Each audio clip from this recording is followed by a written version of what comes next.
So this video is to show you how to use the Whiteboard tool in a Google Meet.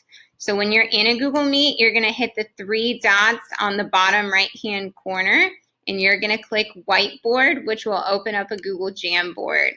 You have two options. You can either start a new whiteboard, or you can choose a pre-existing Google Jamboard from your drive. So if you have something already pre-populated on a Jamboard, you are able to choose something from your drive.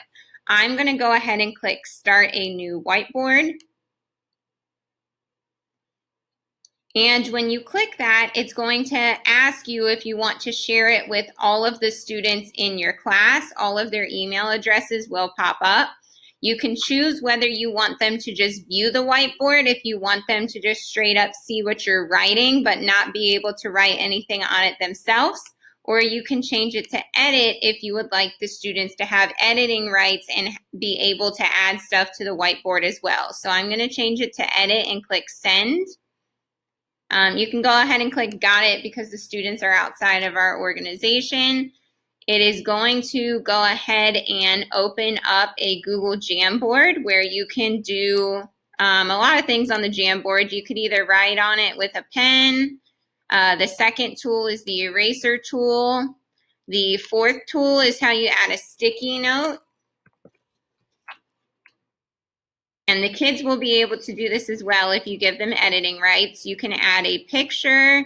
I can add a circle. I can add a text box. Or the last one is how you get like a virtual laser pointer if you're trying to point to something on the document. And then if you want to close out of it, you can get access to it again. So I could just close out of it.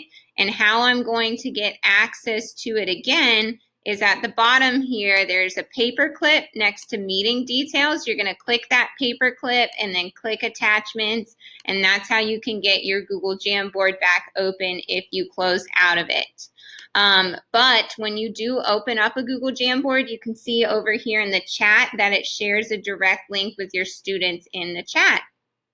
So I hope this helps you guys get started with Google Jamboard in Google Meet.